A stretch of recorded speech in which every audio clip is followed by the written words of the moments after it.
तं निहत्य महाबाहुर्ददाह स्वर्गतश्च सः अस्य कथयमास शबरीं धर्मचारिणीं। नमस्कार, फिर से मैं रामायण की कथा लेके मैं फिर से आपके सामने प्रस्तुत हूँ। मैं डॉक्टर चक्रवर्ती।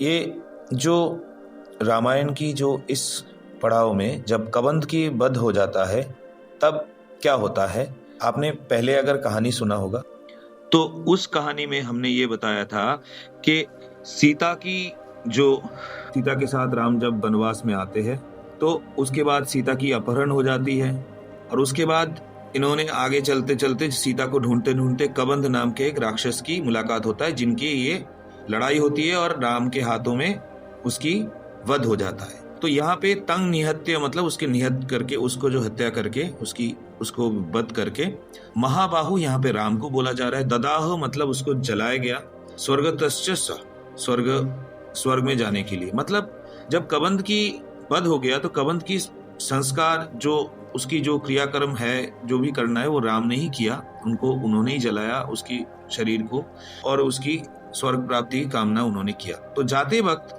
ऐसा राम ने क्यों किया एक असुर के लिए? कबंध ने जाते वक्त कुछ बात बताया था कि वो श्राप के कारण इस रूप में है, और ये हम जब रामायण की मूल अंश में जाएंगे तब हमें वो कहानी पता चलेगा। फिलहाल के लिए ये है कि इसी श्लोक के अगले पड़ाव में बोल रहे हैं ऋषि वाल्मीकि कि सचास्य कथयामास, मतलब इसके उसको राम को इन्होंने फिर बोला, क्या बोला? शबरीं धर्मचारिणी, शबरी के बारे में बोला। धर्मचारिणी मतलब धार्मिक है, धर्म के आचरण करते हैं। तो आप यहाँ पे कबंध ने इशारा किया राम को कि आप शबरी के पास जाओ, और राम सीता को ढूंढने जा रहे थे तो इस पथ में ये शबरी के तरफ जाते हैं। ये कबंध असुर जो है या कबंध जो व्यक्ति है, इनकी जो क्रियाकर्म जो भी है वो करने के दाह संस्कार करने के बाद शबरी के उद्देश्य में राम चलते रहे आगे हम अगले श्लोक में वो भी देखेंगे। श्रवणिं धर्म निपुणाम अभिगच्छेति राघव सोऽभ्यगच्छन् महातेजाः शबरिं शत्रुसूदनः।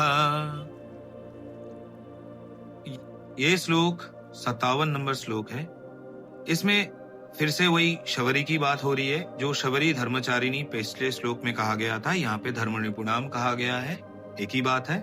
श्रवणिं जो ये श्रवण करते हैं, जो साधना के प्रकरण में एक भक्त है जो इस तरह के साधना करते हैं। राघव मतलब रघुकुल के जो वंशज है उसे राघव कहा जाता है। रघु राम के कई जनरेशन पहले एक राजा हुआ करता था, लेकिन उसके नाम से उस वंश के नाम रघुकुल पड़ गया था। इक्ष्वाकु इस वंश के जिन्होंने स्थापन किया था, तो इसीलिए इक्ष्वाकु वंश बोला जाता है। इक्ष्वाकु के कई जनरेशन बाद रघु आया, रघु के कुछ जनरेशन बाद दशरथ और राम आए। पर राघव जब भी बोला जाएगा इसके मतलब जनरली राम को ही समझाया जाता है। तो यहाँ पे राम गए शबरी के पास, सो अवगच्छन महातेजा, तो वही राम गए, महातेजा राम को ही कहा जा रहा है, शबरिं शत्रुसूदन, शबरी के पास राम गए, यही इस श्लोक का मतलब है। आगे देखते हैं। शबर्या पूजित सम्यग् रामो दशरथात्मजः पंपतीरे हनुमता संगतो वानरेणः। यहाँ पे बोला गया है कि शबरी द्वारा राम पूजित हुआ, सम्यक राम, सम्यक रूप से राम के पूजा हुआ। दशरथात्मज राम की ही बात हो रहा है अगेन। पंपा तीरे हनुमता संगतो वानरेणः, यहाँ पे हनुमता मतलब हनुमान की, बजरंग बली की बात हो रही है। वो एक वानर है और पंपा तीरे वो थे, उनके साथ राम के भेंट हुआ। यहाँ पे एक बात समझना है कि वानर मतलब हम सब आमतौर पे बंदर समझते हैं, लेकिन इस वक्त इस बात के एक और मतलब भी है, वानर, ये एक और तरह के नर है। तो शायद हनुमान कोई बंदर नहीं, इंसान ही था। और जिस तरह से रामायण में वर्णन है, ऐसा लगता है कि हनुमान एक बहुत ही शक्तिशाली योगी था। उस काल में अपने आप को छुपाने के लिए, जैसे आज की डेट में कॉम्बैट ड्रेस होते हैं, आपने देखा होगा कि आर्मी के ड्रेस एक तरह के होते हैं, पर्टिकुलर टाइप के, और इस तरह के और फोर्सेस के ऐसे ड्रेसेस होते हैं जहाँ पे जो जंग की तरह के हालत में लड़ाई करते हैं। पर उस काल में इस तरह के प्रिंटिंग का कोई टेक्नोलॉजी तो था नहीं, तो लोग अक्सर जानवर के शरीर खाल के अंदर घुस के जानवर के रूप लेके बैठे होते थे ताकि उनको समझ में आए ना। ऐसे हमको सारमेय मिलेगा। सरमा एक महिला है, इंसान है, उनके पुत्र कैसे सारमेय यानी कुत्ता हो सकता है? नहीं हो सकता। वो बड़े बड़े उस टाइम में कुत्ते मिलते थे जिनके खाल के अंदर ये छुप जाते थे और अचानक से हमला करते थे। लोगों को, जो दुश्मनों को लगता था कि ये कोई जानवर है, अचानक से हमला करते थे। यही कारण हनुमान भी लंका में जब पकड़ा जाएगा तो पहले तो उनको लोगों ने देखा नहीं क्योंकि वो उनको बंदर समझा, लेकिन बाद में उनको लगा कि ये बंदर नहीं हो सकता, ये कोई इंसान है, तो तब उनको हमला किया। तो हम आगे चल के वो पढ़ेंगे। फिलहाल आगे चलते हैं अगले श्लोक में। हनुमद्वचनच्चैव सुग्रीवेण समागतः सुग्रीवाय च तत्सर्वं शंसत् रामो महाबलः। इसके मतलब हनुमत वचनच्चैव, हनुमत के वचन से, हनुमान के वचन से सुग्रीव के सामने आए राम, समागत हुए। और सुग्रीव, उसके बाद सुग्रीव को राम ने, महाबल मतलब यहाँ पे राम ने इनको सुग्रीव को बताया तत्सर्वं, जो भी घटनाएं घटी संसद डिटेल में। आदितस्तद् यथावृत्त्यं सीतायाश्च विशेषतः सुग्रीवश्चापि तत्सर्वं श्रुत्वा रामस्य वानरः। यहाँ पे बोला जा रहा है आदितस्तद् यथावृत्तं, जो भी शुरुआत से हुआ है सीता के बारे में, और जो सीतायाश्च विशेषतः, जो भी कुछ हुआ है उसमें सीता के बाद विशेष रूप से बोला गया है। और सुग्रीवश्चापि तत्सर्वं, तो सुग्रीव को इन्होंने सब कुछ सुग्रीव ने सब सुना, तो सुग्रीव पूरा सुन के, तत्सर्वं श्रुत्वा, तो सुग्रीव ने पूरा सुना, सुन के फिर सुग्रीव ने क्या किया, चलिए आगे देखते हैं। बानर, यहाँ पे सुग्रीव को बोला गया। बानर हनुमान को भी बोला जाएगा, बजरंगबली को, और सुग्रीव को भी बोला जाएगा। तो ये सब सुन के सुग्रीव ने क्या किया कि राम के साथ ये सब घटनाएं घट गया है, और जो राम इस तरह से सीता को ढूंढ रहे हैं। सुग्रीव ने पूरी कहानी सुना। फिर उन्होंने क्या किया? उन्होंने किया चकार सख्यं रामेण पृतश्चैवाग्नि साक्षिकं ततो वानर राजेन वैरानु कथनं प्रति। यहां पे आपको समझना पड़ेगा कि सुग्रीव जो है वो दुखी है बाली से। और क्यों दुखी है? क्योंकि पहले सुग्रीव और बाली की लड़ाई हुआ था। और तो इसमें क्या हुआ कि इसलिए ये सब कहानी सुग्रीव राम को बताना शुरू किए। तो शुरुआत से श्लोक को समझते। चकार सख्यं रामेण प्रीतश्च, तो राम के साथ खुश होके इन्होंने दोस्ती निभाई, दोस्ती बनाया, मतलब एक दोस्ती स्थापना किया। सख्यं चकार, तो इन्होंने सब दोस्ती स्थापना किया एक, कि हाँ हम लोग मित्र है और ये हम खुशी खुशी से हम एक दूसरे के मित्र बन रहे हैं। और इसलिए इन्होंने अग्नि को साक्षी मान के ये काम किया। अभी यहाँ पे आप प्रश्न कर सकते हो कि दोस्ती तो दोस्ती ऐसे हो जाता है, इसमें अग्नि को साक्षी मानने का क्या जरूरत है?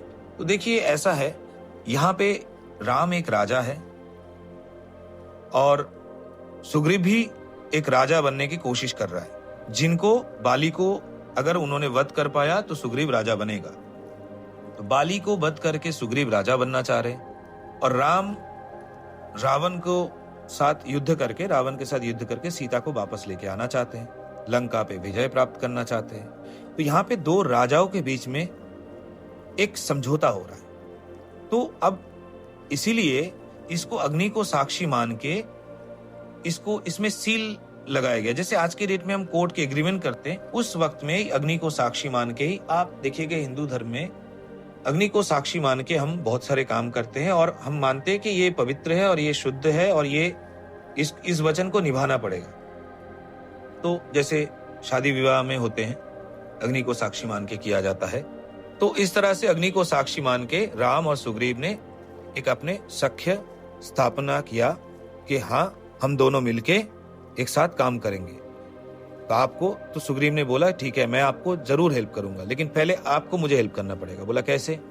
तो वो फिर अपने बैरानु कथन, मतलब जो उनके दुश्मनी है बाली से, वो कहानी इन्होंने बताया।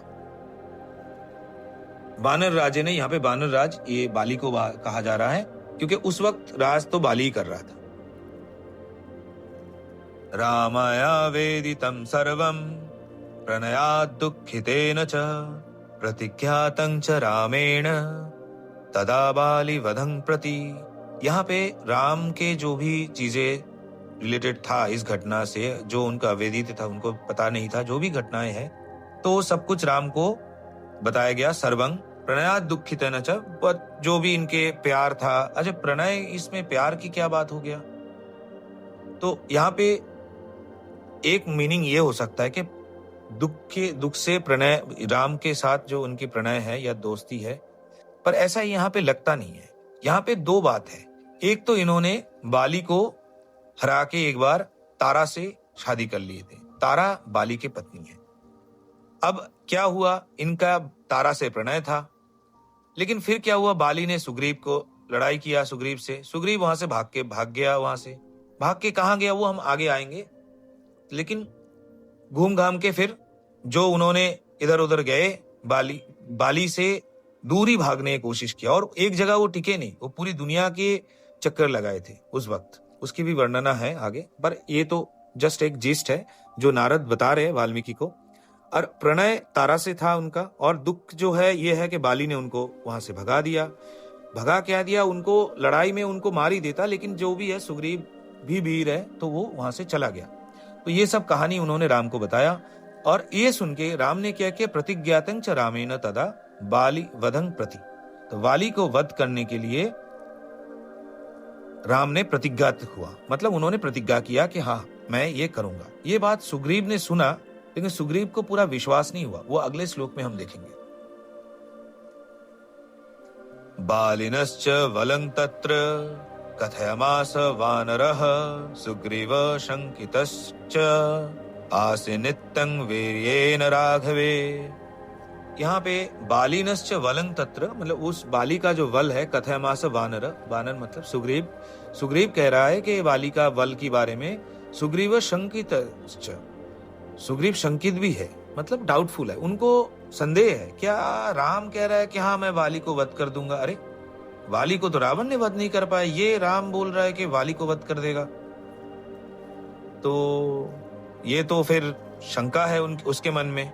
आसिन नित्यं मतलब ये बार बार इनके मन में, हमेशा ही इनके अंदर एक रह गया कि हाँ ये लग नहीं रहा है कि राम कर पाएगा। राघवे मतलब, राघव मतलब राम, वीर्येण राम की वीरता पे सुग्रीव की शंका था, इसीलिए वाली का पूरी कहानी बताया।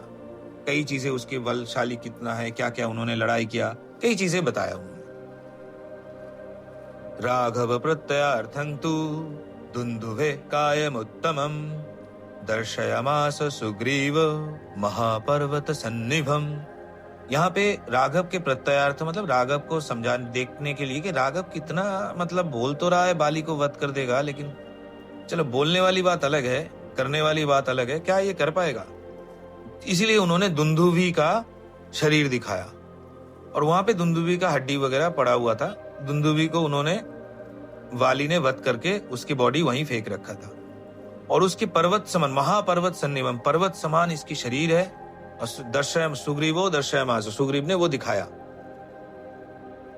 उस्मयित्वा महाबाहु प्रेक्ष्य चास्ति महाबलः पादांगुष्ठेन चिक्षेप संपूर्णं दशयोजनम। उत्स्मयित्वा मतलब फेंका। कैसे फेंका? अब ये पादांगुष्ठेन हम समझ रहे हैं कि पैर के उंगली से, जो मतलब पादांगुष्ठेन पैर, जो उंगली है उनके बड़े बड़े पैर के, जो भी ये था, उस पैर के उंगली से उन्होंने उनके अस्थि को प्रेक्ष्य मतलब देख के, प्रेक्ष्य मतलब देखना, देख के उन्होंने उस पैर से, मतलब जस्ट पैर के जो उंगली है ना, पादांग अंगुष्ठ मतलब जो फर्स्ट टो है, उसको, उससे उन्होंने लात मारा, और जो उसकी जो हड्डियां है दुंदुभी का, वो संपूर्ण 10 योजन दूर जाके गिरा। योजन के मतलब कहीं 5 मील मिलता है, कहीं 10 मील मिलता है, तो जो भी है 50 से 100 मील दूर तक उन्होंने उसको फेंक दिया। जस्ट एक मतलब अंगुष्ठ जो है ना, पादांगुष्ठ जो है, उसके सहारे। अब आपको ये लग सकता है कि ये तो बहुत ही अकल्पनीय चीज है, लेकिन ऐसा है कि कभी जब व्याख्या करते हैं कुछ बातें हम बातों में कह देते थे, अरे 1000 गुना है। तो हम जब बोलते 1000 गुना तो हमेशा हम एक्चुअली न्यूमेरिकली नहीं सोचते कि 1000 गुना है। ये कभी कभी हम बोलते हैं कि हाँ ये तो कई गुना ज्यादा होगा, बस कई गुना को हम 1000 गुना समझाते कहीं पे। इस तरह की चीजें होता है। तो इसीलिए इसको इस तरह से लेना पड़ेगा कि उन्होंने दुंदुभी का इतना बड़ा हड्डी को उन्होंने भाव ही नहीं दिया, सीधा लात मार के दिखाया कि वो कितना ताकतवर है। विभेद च पुनः सालान सप्तैकेन महेशुना गिरिं रसातलं चैव जनयन् प्रत्ययं तदा। पिछले श्लोक की तरह यहाँ पे भी एक कुछ इतिहास है और कुछ रूपकार्थ है। तो इतना उन्होंने किया, दुंदुभी का इतना भारी जो उनका शरीर था, उनका जो भी हड्डियां था, उनको उन्होंने इतना दूर फेंका जो असंभव है ऐसा।